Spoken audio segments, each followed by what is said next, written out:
it's Thursday evening, and you know what that means. It is the Apex E-Series Showdown here on V-Speed. And I am Eddie Smith, glad to be here tonight. And we're taking on the Milwaukee Mile, the first round of the playoffs here in this season number 5. And it's been an awesome season, and the playoffs are looking to continue that trend as the racing has been really, really good. And we've got a nice little field here tonight. Getting ready to take this thing on. We'll take a look at their schedule, and it's about a week behind. We had to swap things around, so you'll see that Milwaukee is where Bristol is, so we kind of move everything back. So Milwaukee tonight as we start the first round of the playoffs, and take a look at who is a part of the playoffs, and it's Cofield at the very top. You got Kinder, Kostick, Cunningham, Passons, Wallace, Adcock, Edgerton, Feltz, Lokovitz, Lyons, Nash, Rogers, Smith, and Stevens. Pretty much everybody that showed up for all the races and were eligible have made it to the playoffs. So this first round is sort of just kind of, hey, this is everybody that participated this season, and now we're going to get to the real meat of the schedule, which is cutting them down to the top 8, Milwaukee, Bristol, and Kansas. Then we'll cut them down to the top 4, and then we will crown our champion all the way in September. So we are getting into it. Take a look at Milwaukee Mile. It's 1 mile exactly. That's why they call it that. And it's in Milwaukee. It's another reason. Opened in 1905. I almost said 1905. 1905, a very odd flat track. We've seen a lot of open wheel races here. Lots of really good racing. And I think tonight, we'll see a good show. We'll see. I'm excited to find out how this thing is going to look. Just never know how these combinations work. So we'll see how it all plays out, but we got the grid getting ready to go. So let's go ahead and jump in to the Low Cash Motorsports starting grid. And we got to give out the Chuck Pegleg Pole Award, which is going to go to Jesse Whittington, who's been on fire all this part of the season. Not going to make the playoffs, just did not make enough races, but he has been really good the last few weeks. I think he's won 3 out of the last 4 races, and he is going for, 3 in a row, if I'm thinking correctly. So Jesse Whittington starting off strong here in this race. He is looking to continue that winning trend and just trophy hunting. We love it. Outside of him, it's going to be the man of the season, Jonathan Cofield. I think he's still racing on somebody else's rig, but here tonight going to be outside the front row. Almost had the win last week, and a late race caution took it from him, and so he didn't get win number 10. So he's looking for that tonight to see if he can get it done. Row number 2 is going to be Chuck Feltz and Charles Stevens. What a great row number 2. Great laps out of those guys. So starting off the playoffs right. Alan Nash, Alan Smith, a row of Allens in 5th and 6th. 7th and 8th going to go to Cunningham and Garrett Kinder. See those guys up front. Michael Kostick, Brandon Wallace. Rounds out your top 10. Then you got 11th, Matt Rogers, Aaron Adcock in 12th. And 13th, Tony Edgerton, Chris McLean rounds out your field. So that is your Low Cash Motorsports starting grid. We'll take a look at your race analysis. We get ready to go green. 100 laps here. It should go by pretty quickly. 4 tire sets. Got to think about those tires. Tune green, white, checkered attempt. 75% fuel load, which should tighten these trucks up quite a bit. So good little race here tonight. Expecting to see some awesome racing. We'll see how these guys navigate such a flat track. Jesse Whittington leads us down to the green flag. Green flag is out here at Milwaukee.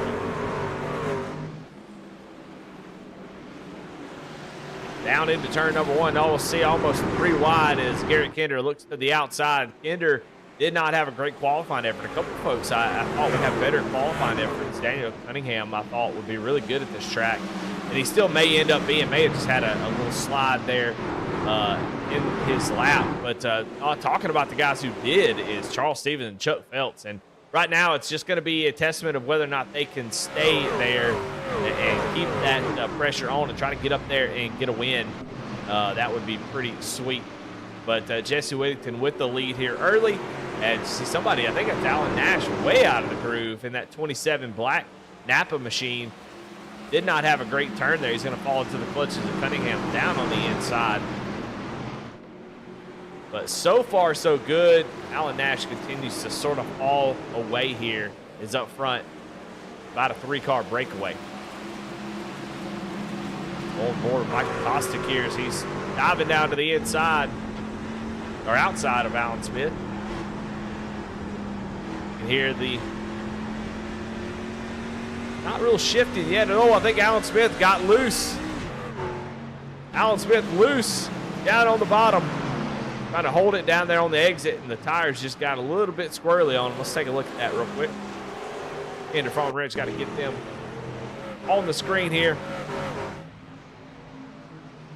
Gonna see him right down on the inside of Kostick. Kostick gonna kind of try to stay in that groove so his truck continues to work. And you can see Alan Smith just gets a little bit loose. Brandon Wallace able to avoid it and able to get back going. So Alan Smith's gonna drop back to 13th, but still got a long way to go. 100 laps here. I mean, these are 30-second laps. So, you know, I mean, this race should go by pretty quickly, but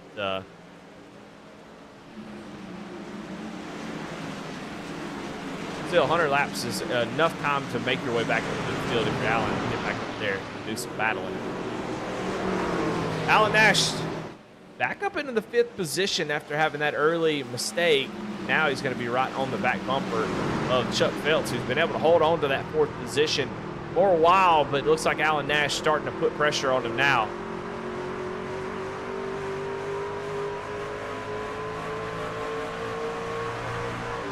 You know, been talking to Chuck quite a bit. You know, he's always got the desire, but he can't help it. He's so competitive. He's got the desire to get better,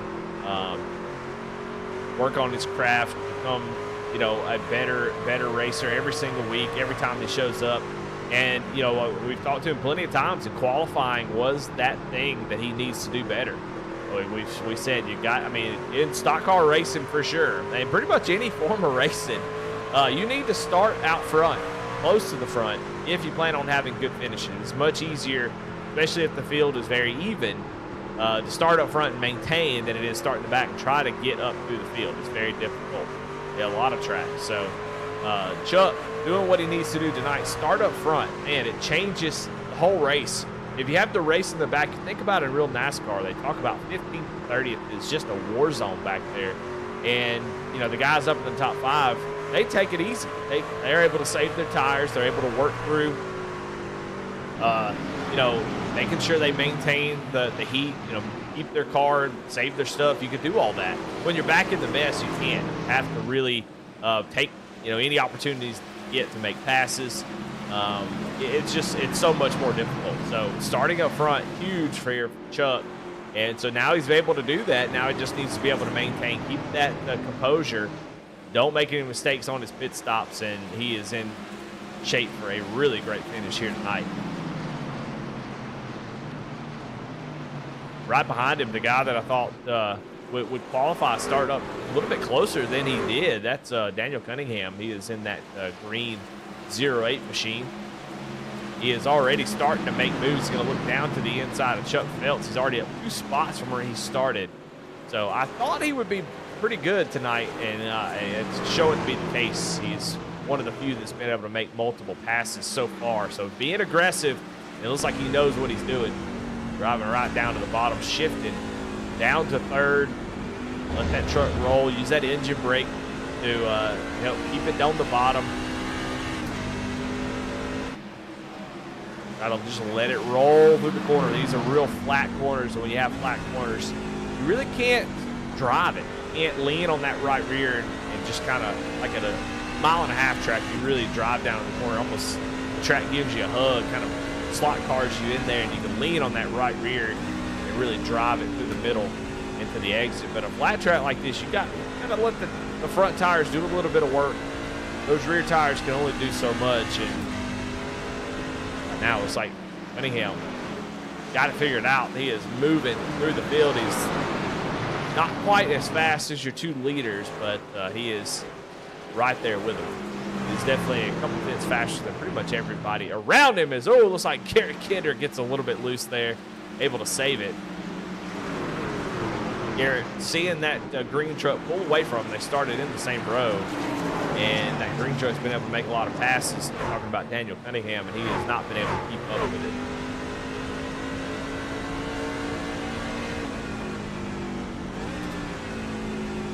Hear him shifting as well. But at these flat tracks, it's so hard to use to get momentum. You know, the same issue that you talked about, having to roll through the center, and you can't really use the rear tires to rotate the truck like you want. Just won't rotate in the middle, or when you come off the corner, it over rotates. So you're really just trying to fight to get straight. You can see Garrett really fighting.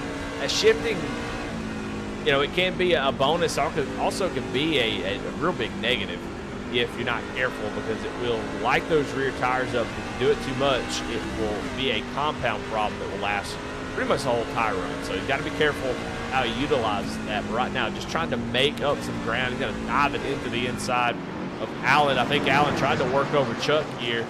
Allen going to run out of the groove, but going to be able to get that momentum down the back straightaway. But right now, everybody trying to get around Chuck. Chuck just trying to maintain the position. He's starting to fall off here. Not everybody behind him, about 0.2 of a second.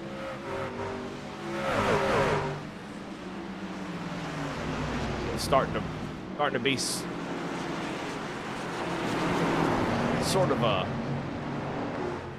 See, Alan Nash not really able to get around him, but now here comes Garrett Kinder to the inside of Nash. Garrett just trying to go where Chuck isn't. Chuck leaves that inside groove open. Garrett's going to go down there, and here comes Michael Kosick. So we got a four-way battle. This is for 5th, 6th, 7th, and 8th. Garrett Kinder going to drive deep into the corner. Maybe try a little slider here. Slide up in front of Chuck. Got to stop that outside momentum. Can't do it, though. Chuck keeps it rolling. But Chuck not having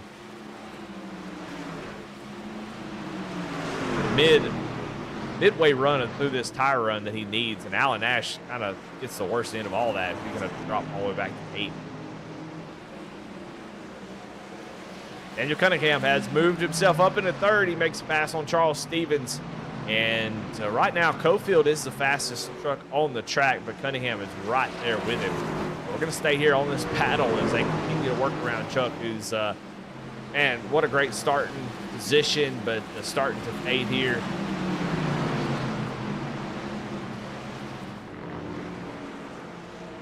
As Michael Kosick going to get around him, and now Alan Nash going to take another attempt. And if you look at the trucks, you notice in the purple banners, and that designates a playoff driver. So that will continue as the rounds go on. You'll see less and less of those. But right now, everybody with the purple banner is a playoff driver. So that's pretty much everybody in the field except for Jesse Whittington, Chris McLean, and maybe one other. But pretty much everybody else is in the playoffs, round of 15.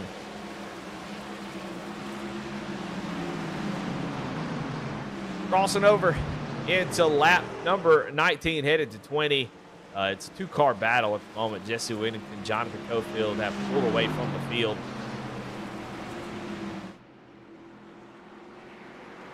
Of course, we have a stage at some point. I don't know what that is. There has been no indication on Discord in this week's details to let me know what the stage will be. So it'll be a fun little mystery for all of us. So if we have a caution, we don't know what happened, we'll know that stage.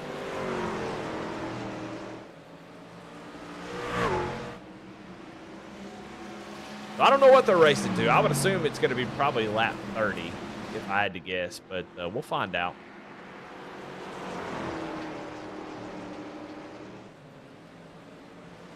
But starting to see Cofield start to kind of reel him in, but we'll go back here to the 4th position, or 5th position, excuse me, as Kosick looking to the inside maybe of Garrett Kinder, and he is going to take that spot. Kinder going to try to cross over, but Kosick covers it. Kinder going to give him a slight little tap as they come down the back straightaway. Now, Daniel Cunningham, Michael Kosick, not great qualifying efforts, but have been able to really move up the field. Up front continues to see the battle for the lead continue to heat up as, man, I'm telling you, Jesse Whittington has, the last couple laps, has really struggled. And, man, it's going to be a battle for the lead right here. Whittington drives deep into the corner, but he has been missing the corner for quite a bit. And Cofield's been able to roll the center and get to the inside for quite a few laps here. And you saw the last 2 laps, Whittington like missed the bottom entirely. So I don't know what's going on out of the 94. I don't know if he burned him up or what, but Cofield now all over him.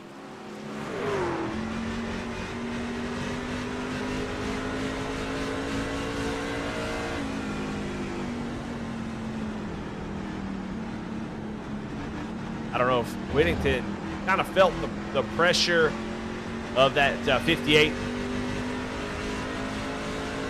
behind him and started maybe trying a different line, trying to drive it in deep, let it slide up in the middle and drive off the corner.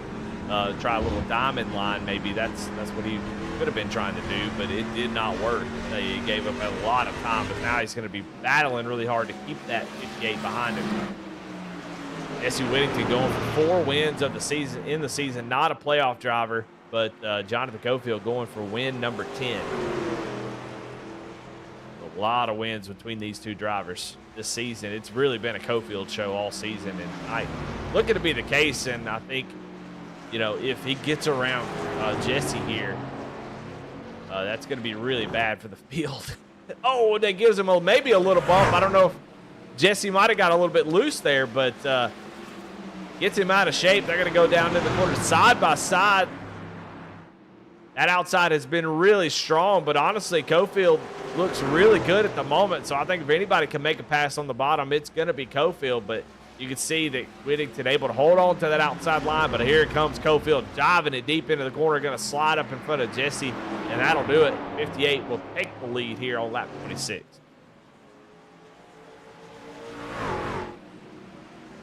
That's bad news for the field. Of course, we will have a stage break, but assuming he doesn't have any trouble, he's going to be in the lead, and he has been the fastest truck on the track for quite a while. So we'll see as they cross the line now if he is still that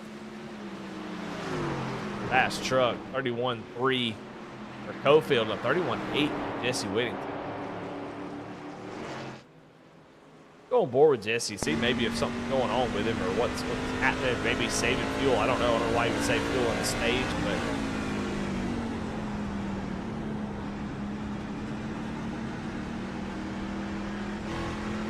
yeah, he is not shifting. You can see how much he is struggling with that. Let's go on board with Cofield.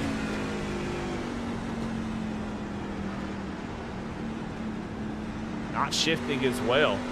And you can see Jesse really struggling with the handling, trying to make that thing work. Almost, I mean, he's 4-wheel sliding, going into the corner. Watch this right here as it goes down to the corner. He's just throwing it in there, trying to make it stick. And every once in a while, he misses it real bad, loses a ton of time. But last time by, Michael Kostick, fastest truck on the track. And this time by is the same. So Kostick showing his speed on the long run. They got that 4 truck dialed in as you have a Bandits Motorsports 1, 3, and 4. 3 drivers in the top 5 are Bandits, and Kostick and Cunningham both made up quite a few spots. And right behind him, Garrett Kinder has followed him up through here. So I think once we get this stage break, and there it is right there.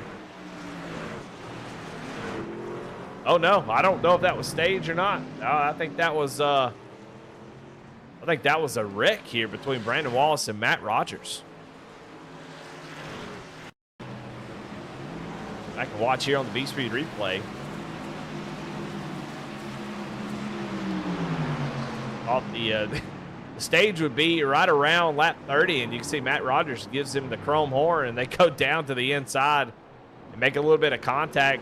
And Matt Rogers is going to jump the grass there, and that brings out the caution, I guess. So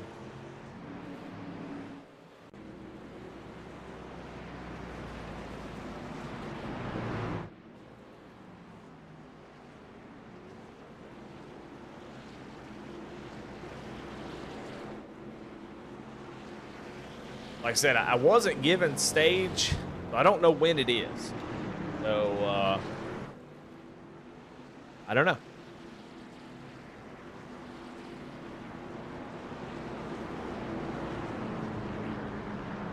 But obviously everybody going to come down pit road, so we'll see who wins the battle off pit road. Obviously that's going to be a big deal. Cofield would love to come off with the lead, but somebody would love to get out in front of him and slow him down a little bit, because I think if you let him have the lead, it might be race over for the field. He's just been that good.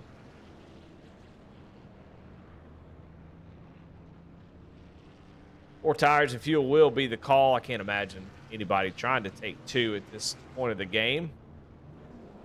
I think everybody will take tires. I don't think there'll be a necessity to try to save a set.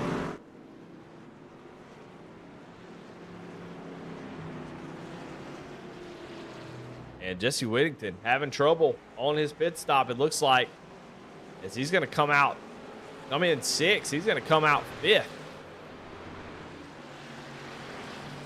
He was just really slow on pit lane. See if we can go back and find out maybe what happened to him.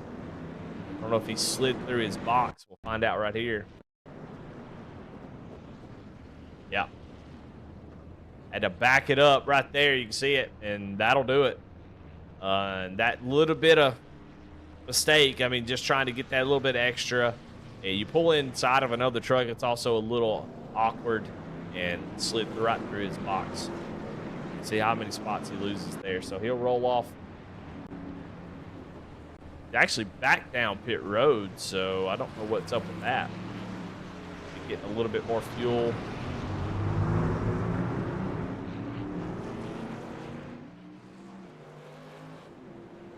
But we're getting ready to go green here. Like I said, I do not know when the stage break is, so I haven't seen anything about a stage, so we'll see.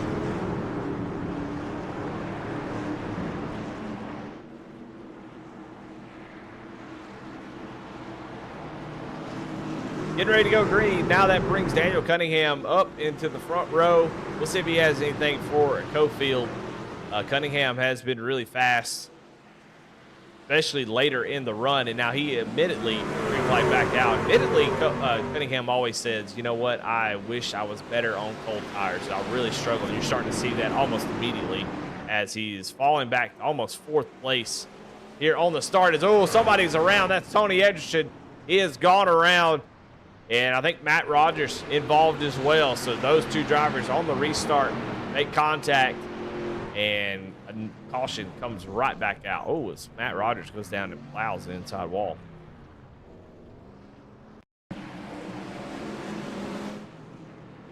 Go see what happened.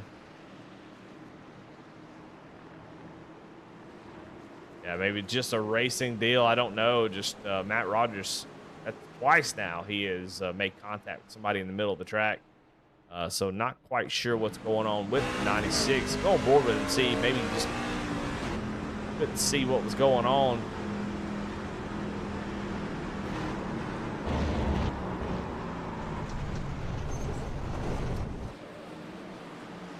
Yeah, I don't know. I mean, Tony did kind of check up a little bit in the middle of the corner, but not too much. So you can't kind of keep it off of him. So I think Matt might maybe just trying to be aggressive in the middle of the corner, and you know, I think if you're responsible for the front bumper in these scenarios, so I think that's what we're seeing. Well, everybody coming down here, I guess I got to get on the horn and see what the what's going on with these stages, because we got to figure that out. Let's bring somebody in here and talk to them real quick. Everybody get a little bit of extra fuel is what it looks like we're doing. Let's see. Bring Daniel Cunningham up into the booth. Daniel, Eddie, got a copy? Yeah, I got you. Well, that 08 truck looks pretty fast right now. Seemed like you got the place kind of figured out, especially on the long run. There you kind of got ate up on that restart, but I kind of want to know, first off, I have no idea when the stage is. There's no this week's detail. When is the stage? The caution that came out, the natural caution at lap 29 was the stage. Okay. It was supposed to be a lap 30, so pretty much worked out the right way anyway. Okay, well, Cofield takes the stage, but we see some pit strategy going on. Guys coming down getting fuel. Tell me about this. Yeah, I'm gonna do it too again here because somehow I got an unsafe pit entry on that first caution or on that last pit, and I don't know how the hell that happened because the commit cone ain't till you get to the pit wall. So that's an interesting one. But yeah, it's kind of right on the edge of that fuel window. So if we get one more caution here, might be good to go, or might be able to save enough. I don't know. I'm just flying by the seat of my pants right now. You might as well put me in a Ferrari shirt because I don't know what's going on. I'll call you the Italian Stallion. Well, that truck looks pretty fast though, so you know, if it does become a fuel mileage race, are you a little nervous about giving up all that track position? Because I mean, you definitely look fast there at the later part of that run, and you had the track position there. Are you nervous about this call? No, y'all about to go green. Nah, I'm just gonna send it. It is what it is. I'm just here to have fun. All right, there you have it, Cunningham. Gonna do a little bit of fuel strategies. We get ready to go green here on this restart. Got some guys that have stayed out. Alan Smith up for third place, but front row going to be Cofield and Kinder. As Cofield gets a massive jump and catches Garrett Kinder in the field sleeping. It looks like he's already out to half a second before turn number one, and it is just a big roadblock up here. Just guys nowhere to go.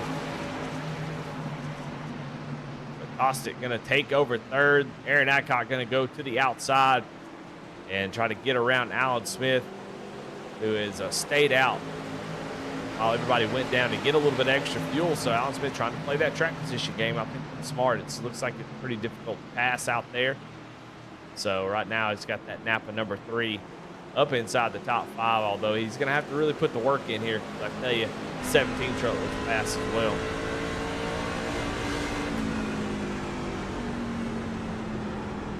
Aaron trying to get to the outside. I think that inside line's pretty good for the first couple laps of these tires. Once they get up to 10th, that outside starts to be pretty good. You see Allen really giving him that room that he needs to make that pass. Aaron going to drive really deep in the corner. Not quite able to get back on the throttle, and Allen's going to gas it up, holds on to the spot. Allen being really nice and giving him the outside line.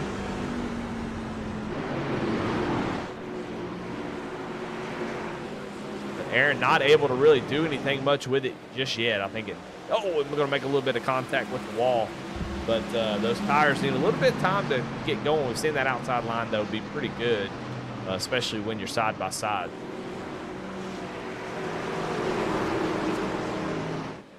Cofield still pulling away about 0.6 of a second between him and Garrett Kinder now. Just continuing to watch this top 5 battles. Ooh, Aaron way out of the groove, trying to make something happen here, trying to get a run down the straightaway off that top side. He is going to get that run. We'll see what he can do with it. Now he's going to look down to the inside. Not quite the run he needed. Thought he was going to make it. But Allen going to give him the inside.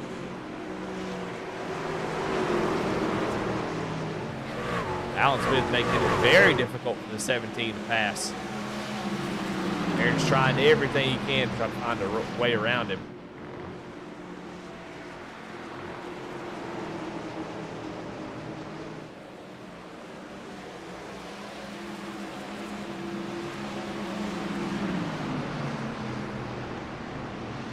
Well, back to the outside. Allen going to kind of overdrive the entry. Here comes the 17, going to look down to the inside. Gets a run down the back straightaway and into turn 3. Going to drive it down to the bottom. Allen going to kind of miss the entry, but able to hang on to it in the middle. He's going to try to hold on to that position on the outside. Still gets the run. I don't think Aaron is clear just yet. And there he is. Allen going to back out and let him have it. So Aaron Adcock up to 4th. Allen going to drop back to 5th. And he's got a lot of folks behind him. He's going to be under fire. Got Charles Stevens next. And then Jesse Whittington, who led a majority of the first part of the stage number 1. Who is back here after coming down pit road a couple times. Slid through his box and decided to come back in and get some fuel since he lost all that track position. And now he's back in the 7th spot. Here comes Charles Stevens now to the inside of Alan Smith.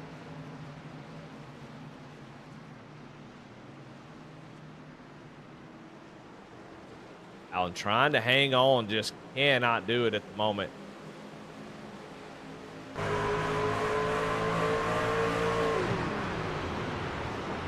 Let's go on board with Jesse Whittington. You actually hear him clutching it going into the corner. So fuel, he's already won one race based off fuel savings. So he is looking to maybe try to do that again where he doesn't have to come back down pit road, make it on that just that one stop.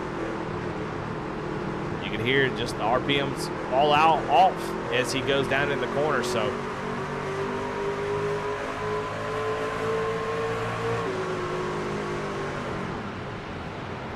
hear him maybe use a little bit of that engine braking down to the inside. It goes a couple of these drivers. I think some of these may not be saving fuel, so it's maybe a little bit of differing of strategies, but you can see Jesse really off the pace as he continues to try to save that fuel. Oh, gonna make contact. Oh my goodness. The heck? The caution comes out. I'm surprised. That's the slowest looking wreck I've ever seen in my life as they make contact and Daniel Cunningham goes around.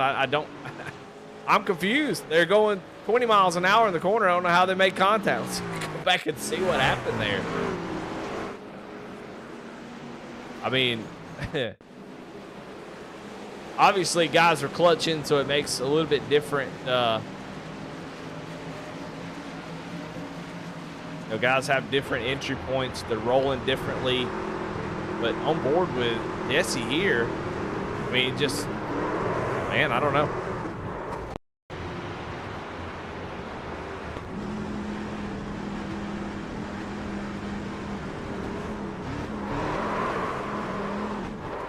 I mean, it's similar to the Matt Rogers incident where the 94 is getting just a run through the middle of the corner, and I don't know. I don't know if Cunningham had some tire slippage or what.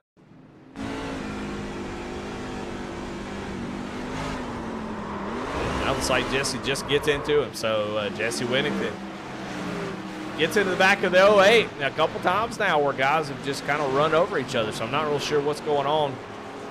But I would imagine the fuel thing now is going to be a non-factor. So everything that these guys have done to save fuel, and that's why that wreck doesn't really make any sense. If you're trying that fuel-saving strategy, I don't know why you would cause an accident, because it kind of throws a wrench in what you had going on. But he does come down pit road and come out with the lead. No, he doesn't. So I don't know. What the heck happened there? I don't have a timer on how long he was on pit road, but you can see the battle going on almost 3 wide as McLean trying to sneak up in there. McLean took fuel only. It looks like Garrett Kinder Cofield takes 4 tires, and Jesse Whittington took none. And now Jesse Whittington coming back down pit road. So I don't know what's going on. I don't know. It's wacky out here right now. So I'm not real sure what happened to Jesse. I don't know if he didn't have his tires checked, or I don't know. I think I don't know. I'm confused. So I've won too many heat strokes, I think. And so Whittington will go all the way to the back. And Jonathan Cofield, Garrett Kinder will be your front row here on this restart. We're halfway through it. 50 more laps to go. Should be good on fuel from here on out, so it's all going to be who saves the tires the best if we do go green to the end. So that should be your #1 goal. Here we go. Get ready to go green. Cofield with another great jump there on the inside. Go screaming down into turn 1. Matt Rogers way up out of the groove. Holy moly. Oh, and around goes Chris McLean. McLean goes around. He saves it, but Matt Rogers goes around.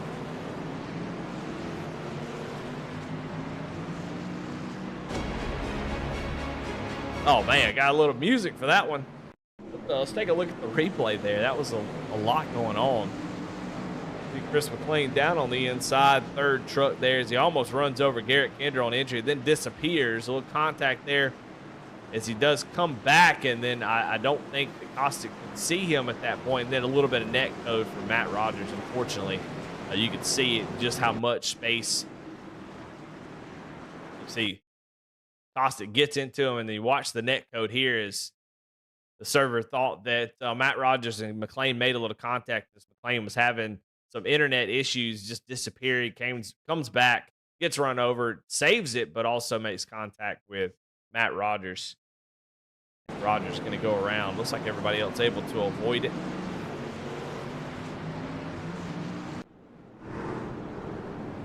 But we'll go back under caution.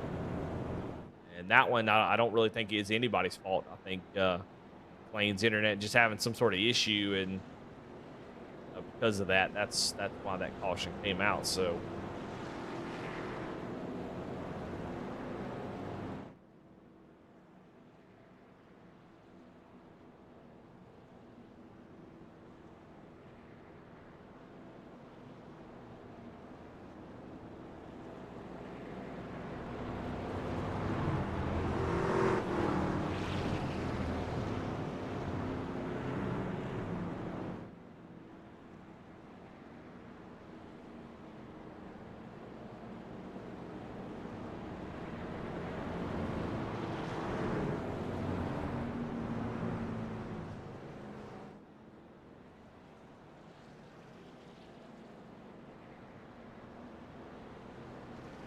we'll get another caution to think about it. A couple guys coming down pit road, taking those fast repairs. Looks like Jesse Whittington had to take his fast repair, so that may be why he came back down.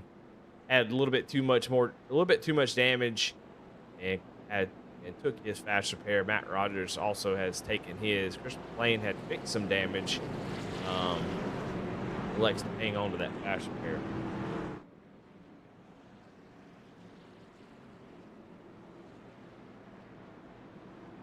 Fast repair in iRacing is just a fresh truck. Go down if you have a torn up race car, even a blown motor. I mean, it could be turned inside out. And you go down and they give you a brand new truck. And can be nice, especially for leagues where you're just trying to have a good time. Not everybody's a pro. Come down to get that brand new truck, go back out there and you get to keep racing. But the fast repair can be sort of, you have to use it like currency. You have to make sure you don't use it on something trivial. Maybe I can sit on pit road for 10 seconds and fix a little bit of damage and save it for some catastrophic damage. And then also you could, try to save it, end up losing a lot of time because your truck's not handling properly. So it's always interesting to see how folks decide to use it. And Matt Green, though, as Cofield gets a great jump again, that outside line just not able to go. Is really struggling there into one.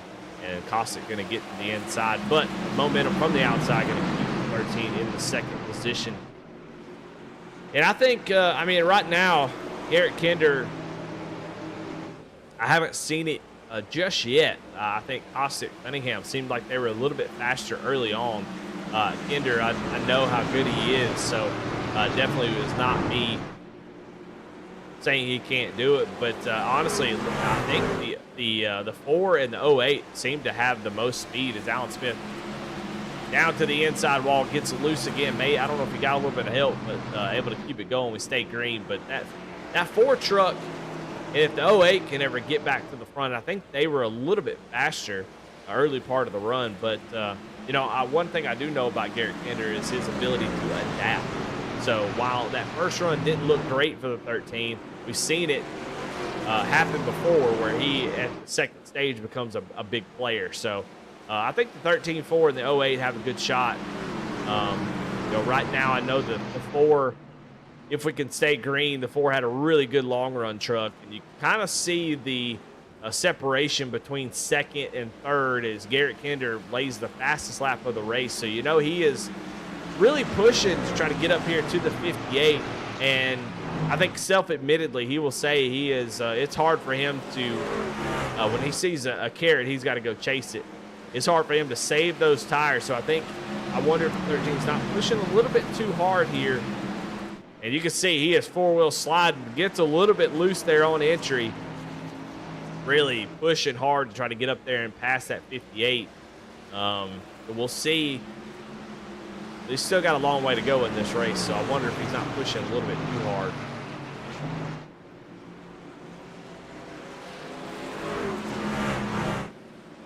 And it looks like at this track, you're able to make a lot of mistakes. It's almost like a road course where you drive down the corner, and if you miss the apex, you don't hit it just right, lose a lot of time, then you can gain a ton of time. It's a tightrope for sure.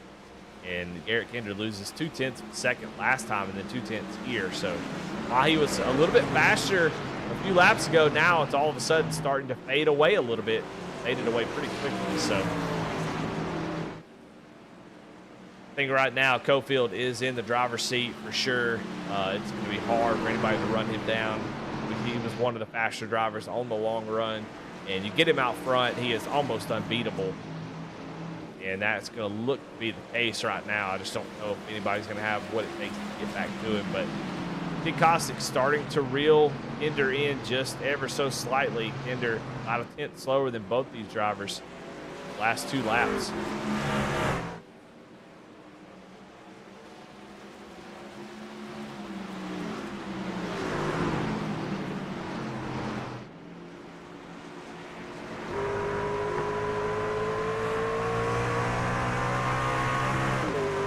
And if you're Kostic, you saw that he had a lot of really good speed at the later part of the run. We'll see if he tries to be a little bit more aggressive here to get around the 13. Try to play spoiler.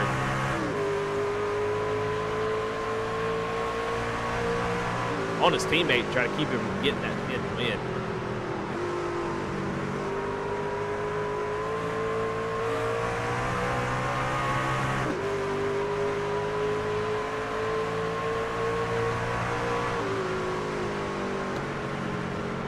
Of course, if you see up at the top right of the screen, I want to thank our sponsor for this series. The 13 gets a little bit loose there as he puts the power down.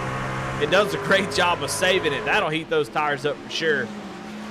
But it was like maybe Charles Stevens has had some sort of issue as he is losing spots left and right. Let's go back and see what happened to the 84 machine. And Alan Nash right behind him. He's just going to get loose. Almost takes out the blue cone.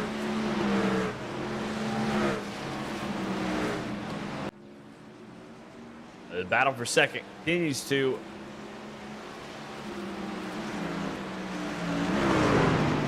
heat up as I'm telling you, Kostic is got the speed here. Just got to figure out a way around that 13. He knows the 13's not going to give it to him easy. He's never going to get past the 13 just willy-nilly. You're going to have to really work for it. So it's like what the 4 is doing. You can see how they almost have different lines. Kinder's doing that little diamond.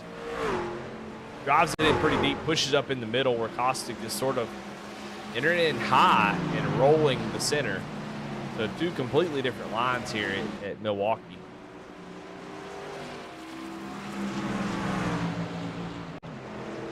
Nevertheless, John Cofield is continuing to pull away. He's about a bit faster than everybody else on the track. And if these guys get battling here for second, that will continue to grow.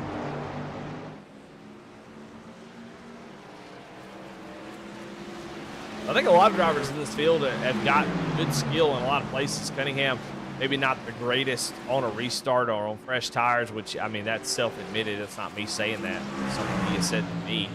But he's really good on the long run. Kostic is pretty good middle and end of the run. Maybe not a super aggressive driver, so I wouldn't say he'd be somebody on a restart to try to take it 3 wide. He is very calculated.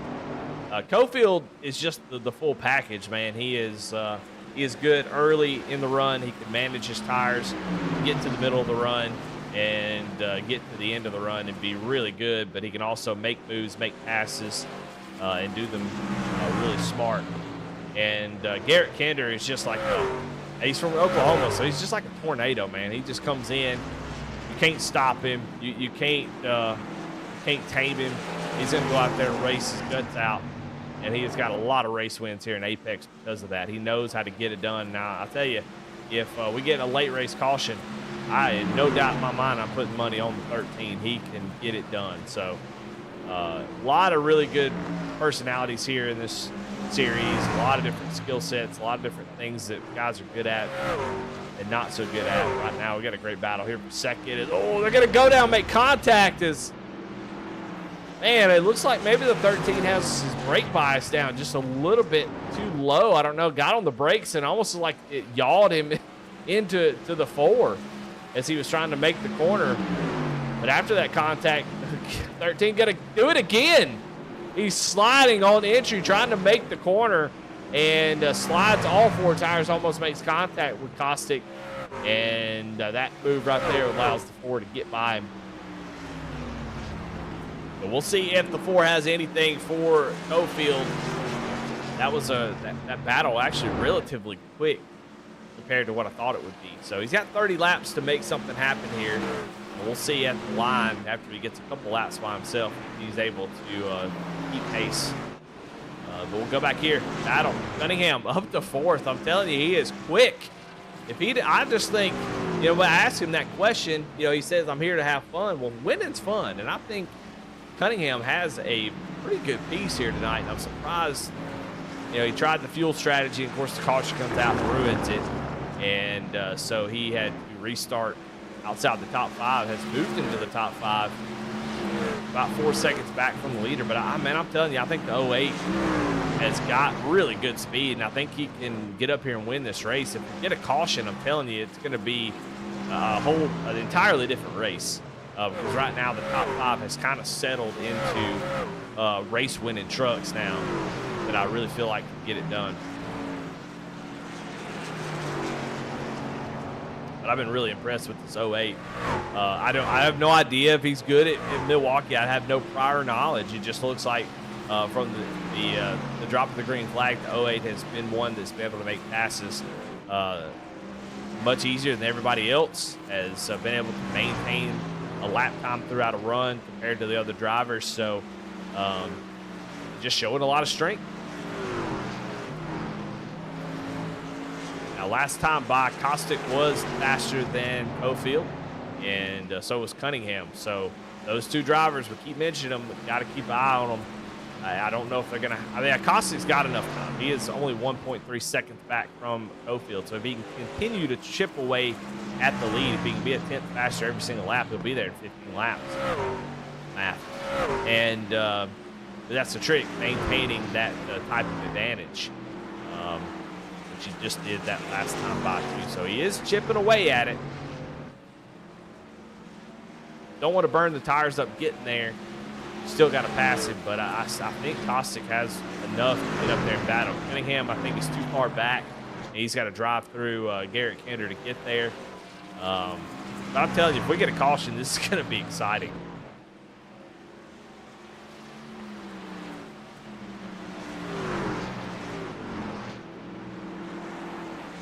Mark Cofield said the Bandits guys running really good tonight. Yeah, they are. I mean, they are the class of the field at the moment. Garrett Kinder kind of up there playing spoiler with it, but I think Cunningham's going to run him down.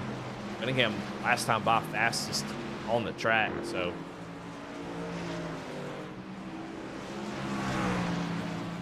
Now we know Cofield, he's a tricky guy. He man, it's just, I've always tried to explain what makes a good driver, because everybody wants to be better. They want to know how to race better. They want to improve, and a lot of folks hit plateaus. They don't know how to get better. How do I get better? I've got the speed. I can go out there and run a couple laps really fast, and then I burn my tires up. Then you learn how to not burn your tires up. Keep them for a run. You kind of lose a little bit on the front end. Then you learn how to run fast early in the run, and then you're able to save tire as well. You start to continue to gain that confidence, and you get better and better. What's the next step after that? Once you can do those things, what makes what separates the really good drivers from maybe the great drivers? And a lot of it is just how you manage the race. If you're up front, you manage those tires. You that time that Cofield has got a 1.2 second lead. Well, I mean, that's currency that he can cash in. He can take that time, let Caustic kind of start to catch up a little bit, save his tires while Kostic may be pushing a little bit too hard. And then once Kostic gets to him, then he can cash out and start to put the power down and try to maintain and be able to have a little bit extra tire to defend with. So Cofield, very smart racer. All that racecraft is the difference between really good drivers and great drivers, and that can separate you and kind of set you up for some race wins, all that kind of stuff. When to make moves, when to make passes, which pass to fight. You know, you don't have to fight for every position. Maybe you fight for just one position. You know, a guy can burn his tires up. Well, you don't want to let him by. But somebody that, you know, maybe saves a little bit better tire, maybe you let him go. You know, you're going to get him later. So it's all those decisions you make during the race that can change or that can get you race wins. And so right now, I wonder if Cofield is doing that, just taking it easy, letting Kostic run him down a little bit, and then start to put the power down. We'll find out in just a few laps. As Kostic down to 0.8 of a second. He has really run him down. And Michael was really fast at the end of that first run before the stage. But we know he's got the long run speed.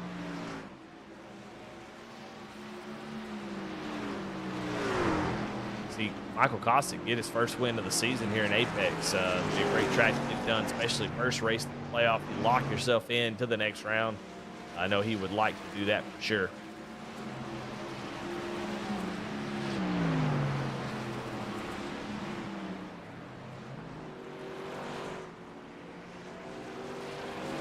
Now, I said Kostic get his first win of the season. He actually does have a win. He won in Atlanta.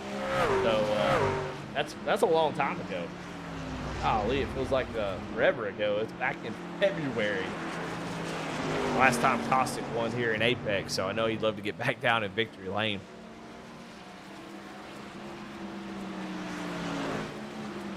And my goodness, look who we have in chat. Ratchet Miller. I can't believe it. It's been a while, Ratchet Miller. Missed you. I didn't know. I thought maybe you forgot about me. Maybe moved on to bigger and better sim racing channels. I don't know, but it's been a while. Good to see you. Glad to have you in chat here tonight, pulling for that 13, I'm sure. Speaking of, he is holding steady in third place. Daniel Cunningham caught him, but just hasn't been able to make the pass just yet. But a battle for third place is going to pick up soon, but the battle for the lead is what I'm watching.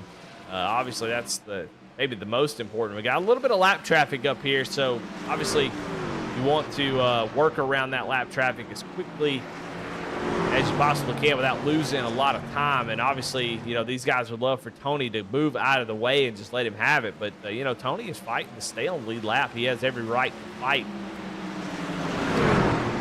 But Tony, being the stand-up kind of guy he is, he's going to stay high, let those guys have it. Give both of them plenty of berth. Although he pulls up in front of Kostic there, Kostic going to have to drive it down to the inside. It's hard to know what these guys want you to do. And right now, I mean, Kostic having to pay attention to him kind of slows him up just a little bit. And obviously the guys up front just would love for you to kind of back off and let them have the exit of the corner so they can continue to run their line. But, you know, like I said, if you're Tony, you're really just, you're up there to battle and fight. Stay on lead lap if you can. But he'll be in the lucky dog position if they do get a caution. But Kostic now back on the hunt. I saw Cofield make a little bit of contact with the wall, so I don't know if that's going to play a factor. Then you go back here to third place. We'll kind of bounce back and forth between these two battles. These are the best battles on the track, as Cunningham has gotten to the back bumper of the 13.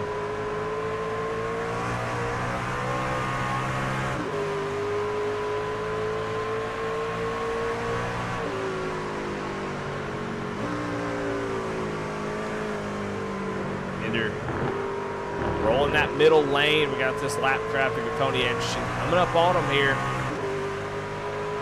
It didn't really play a factor with the lead battle. We'll see if it has anything to do with here. Like right here, like Kinder has loved to use that outside line, and so would Cunningham, but not going to be able to do it because he's going to have to watch out for Tony. And you can see Kinder gets the benefit of it, where Cunningham has to stay a little bit lower.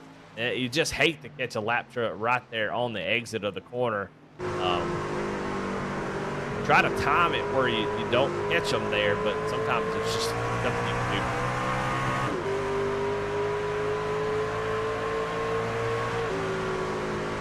Well, Michael has done step number one, which is run him down. You got to get to him. And now the patience comes into play. You look at that lap counter, you say, okay, I've got 12 laps to go. And so you know, you have to be smart. You don't want to burn the rears off trying to get a run on the inside. You want to wait for the perfect opportunity. That patience will really pay off. You try to get there and get it as quick as possible. A lot of times that is a good way of losing the race. So Kostick gonna take mental note of his lines that he takes, how he's driving into one and how he's driving into three, what line he's taking, and then you try to formulate a response to that. How am I going to attack this and try to make a pass on him? And you try to work on that for about 4 or 5 laps, and then desperation starts to kick in. Because once you get to the final 5 laps, if you do not do something quickly, it might not happen. You have to start throwing the kitchen sink at it. You can see Cofield get some really good runs on exit. The truck actually yawed out. He's getting such a good run. Able to keep the power down, though, using that counter steer. You can see right there, I mean, he is pulling away from Kostick, and it looks like he's about to spin out. But he's doing such a good job of keeping the tire contact patch just where it needs to be to get the grip off the corner. And he is starting to pull away a little bit now from Kostick. Battle for thirds continues to wait. I don't even know what I'm saying. Too many heat strokes, fellas. And Cunningham not been able to get around Kinder just yet. 8 laps to go here in this race.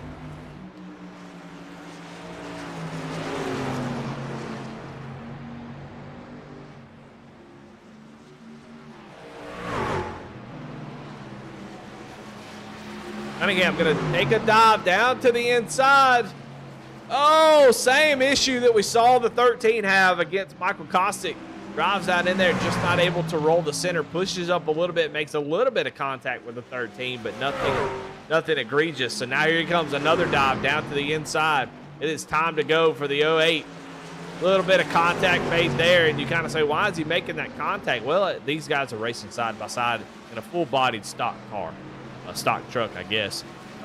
They're supposed to make contact, and Cunningham driving down to the inside like that. The truck's just fighting to go outside, go up the track, and he is fighting to try to keep it down and just leaning on him a little bit. We'd like to see it.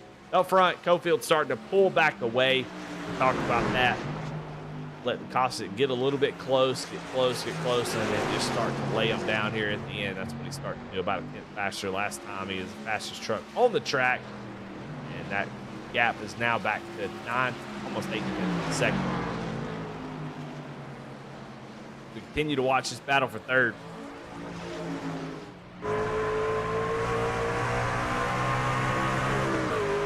Oh, a nice run there. It's a 13. Got it checked up there due to shifting.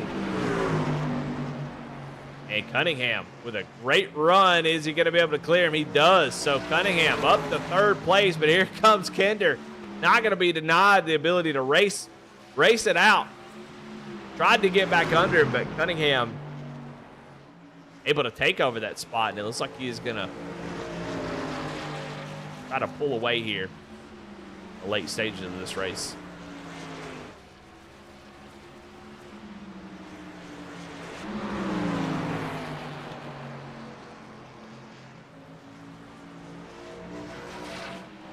There's the gap, first to second.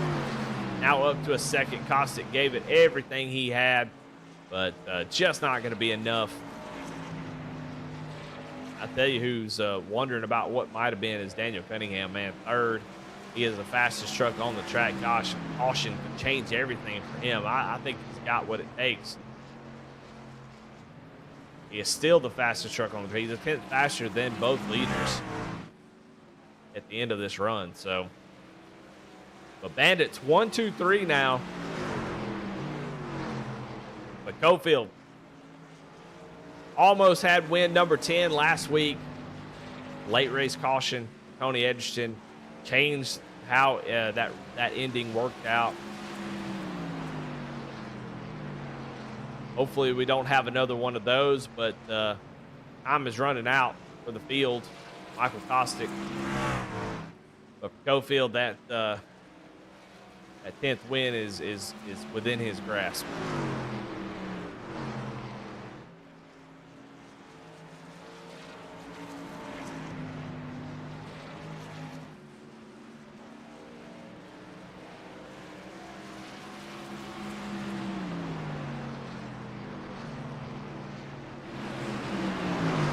Back here and check out this battle for 7th. Chuck Phelps to the inside of Brandon Wallace, trying to take over that 7th spot.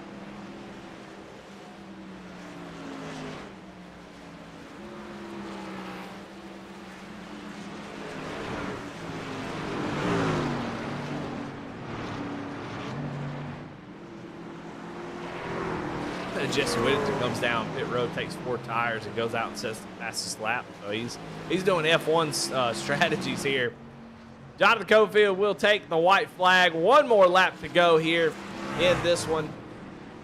Down the back straightaway, 1.2 second lead over Michael Kostick, his teammate, into 3 and 4. No caution's going to change the outcome of this race. Comes off of turn 4. And Jonathan Cofield will win here at Milwaukee, and he will take his 10th win of the season and lock himself into the next round of the playoffs. So that is a great win for him. Michael Kostick going to come home in 2nd. Cunningham in 3rd. Garrett Kinder in 4th. In 5th, Aaron Adcock with a good top 5. Charles Stevens in 6th. Chuck Phelps in 7th. Brandon Wallace in 8th. Alan Nash in 9th. Alan Smith in 10th position. In 11th, it's going to be Matt Rogers, Jesse Whittington in 12th. Anthony Edgerton in 13th. Chris McLean had called it quits about 42 laps ago. He will come home in 14th. So that'll do it here.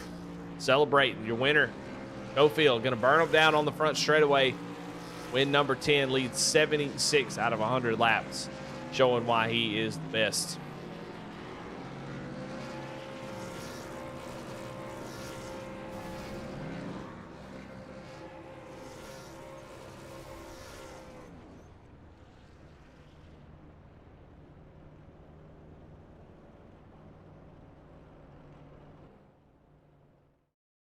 Well, all right. Well, pretty good race of the first race of the playoffs, and well, let's go ahead and talk to these guys if we can.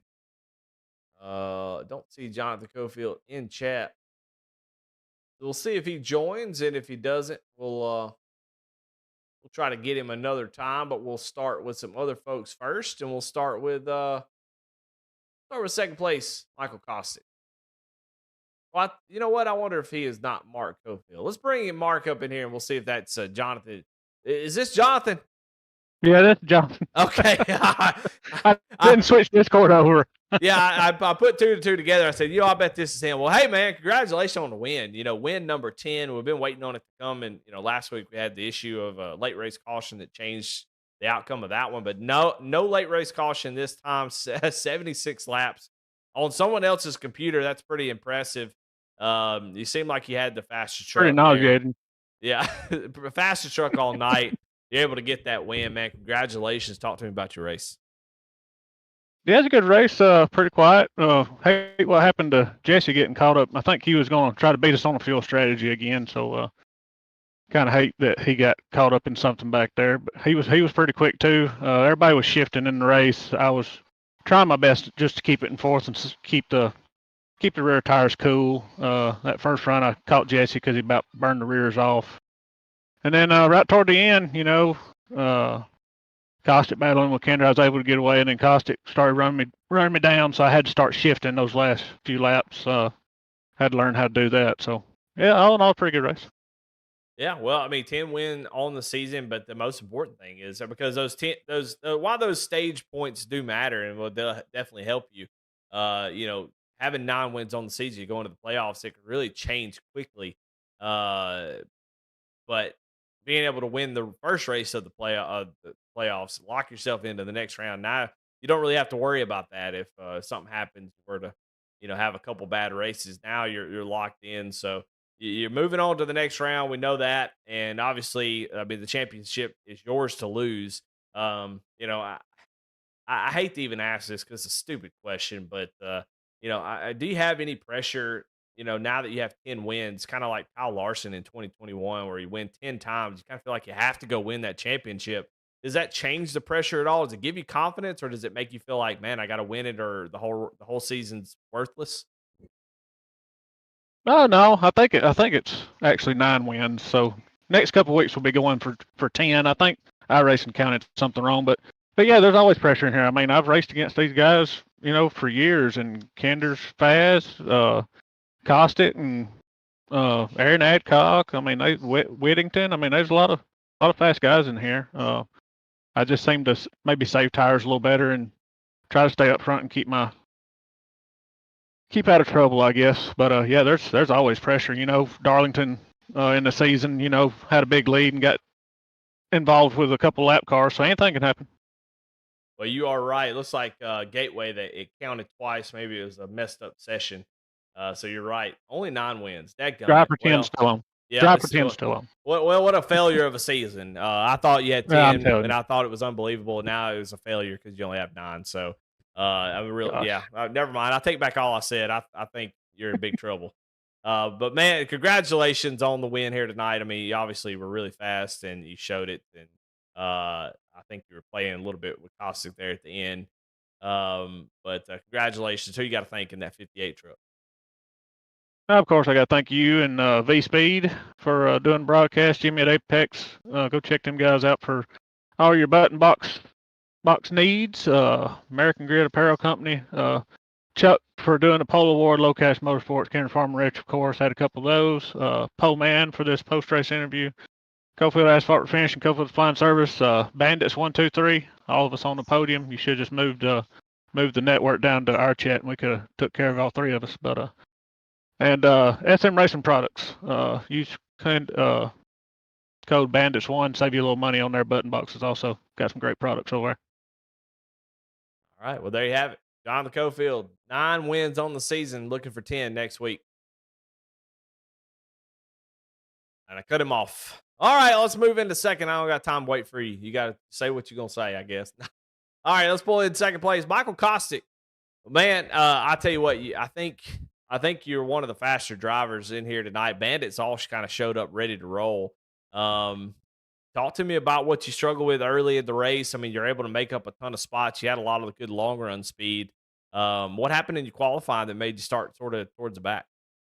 Well, I had to buy the track right before I logged on, and the qualifying laps are my first 2 laps here. So The most humblest of brags is always, I just bought the track. And I love that in an interview, and Michael Costa coming out hot with, by the way, I just bought the track.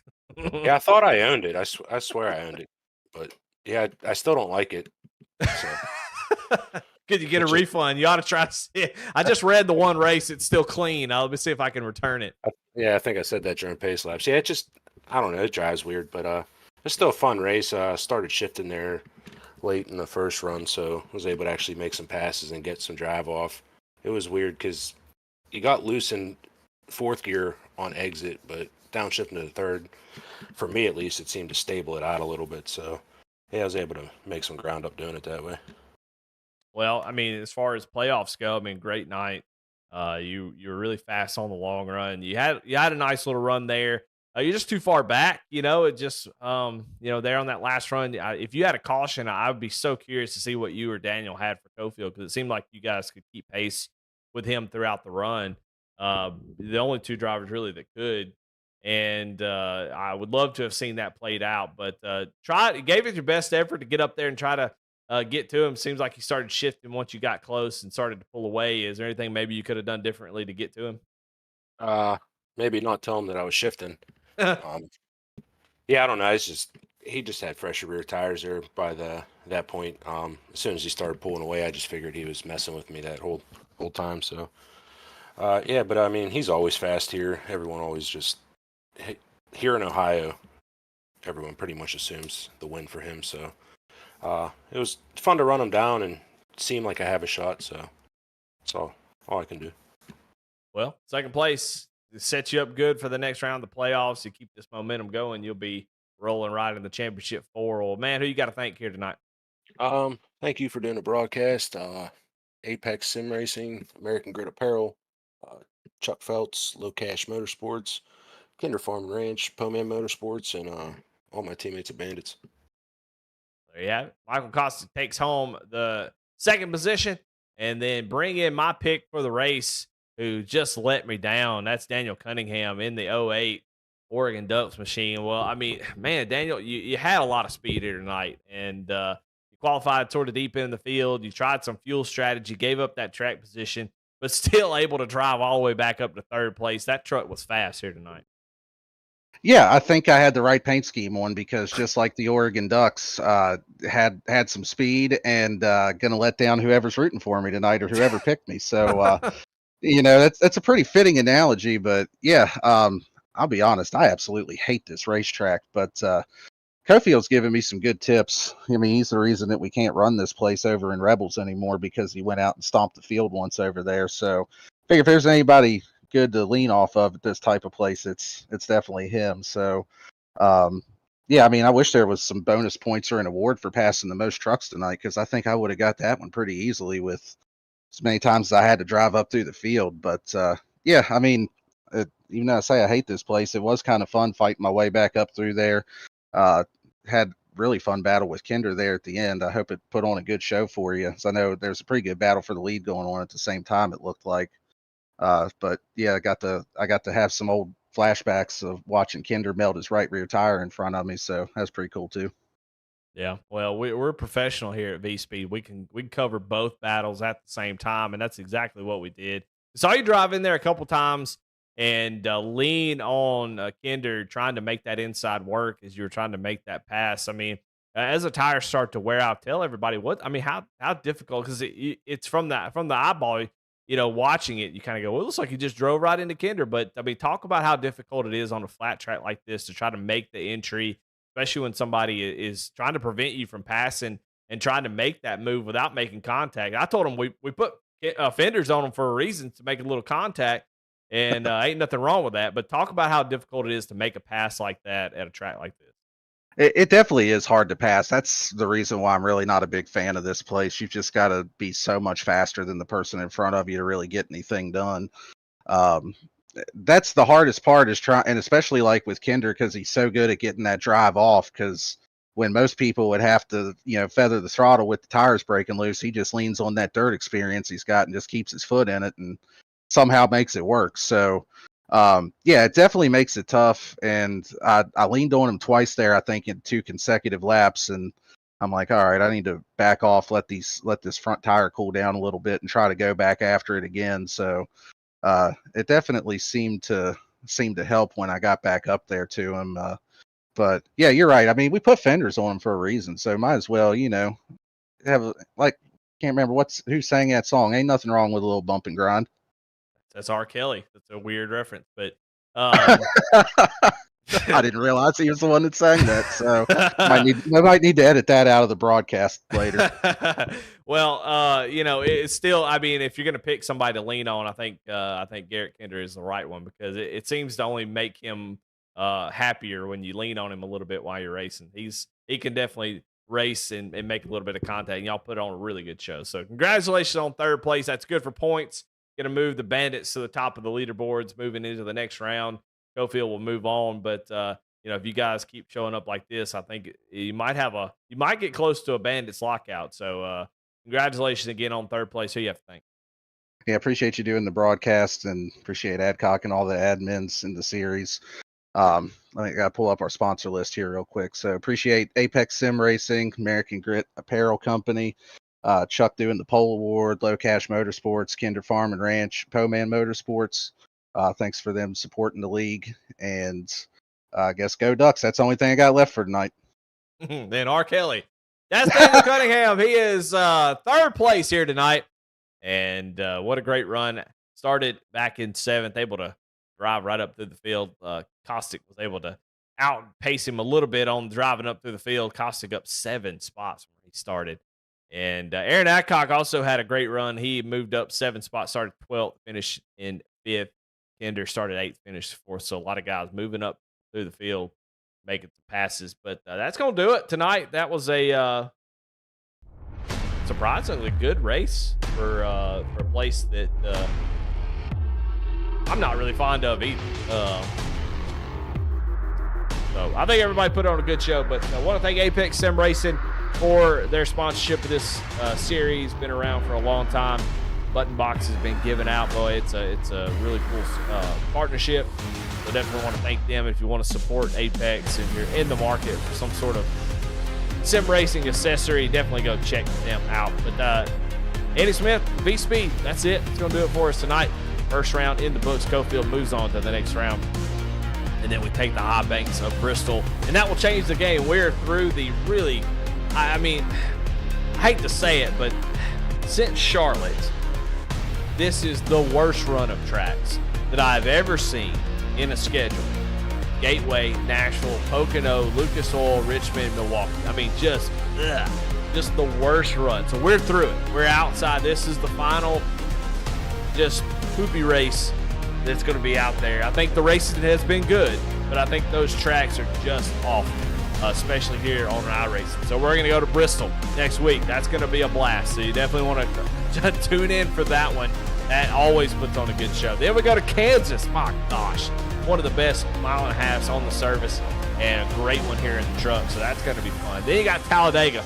Speaks for itself. That's going to be a wild one. Homestead. What a great run there. Then with some reason go to Martinsville for the cutoff of the Final Four. That's going to be a mess. I will see if we can reduce that down to 100 laps maybe, because it's going to be a tough one to get through. We saw that one earlier in the season. It was really tough. But then we ended at Phoenix, which could go one way or another. We'll find out. But no matter what, we'll see a champion crown that night. So it's going to be a good rest of the season. I think the tracks are much better and should be some really awesome races. So looking forward to it. Thanks, Bradley Cooper, Adam Baker over at V-Speed, everybody that does work over there. Do a great job. Great to be a part of. And all everybody that's watching, if you're not subscribed, go hit that subscribe button. We'll be back tomorrow night. Hey, V-Speed's going to be rolling on Friday night. Goat Locker Truck Series makeup race in that series will be here on Friday night. Kind of a primer for the season starting up here on V-Speed Friday night. So definitely come by, check that out, see what it's like. It's going to be a good time. We'll see y'all later.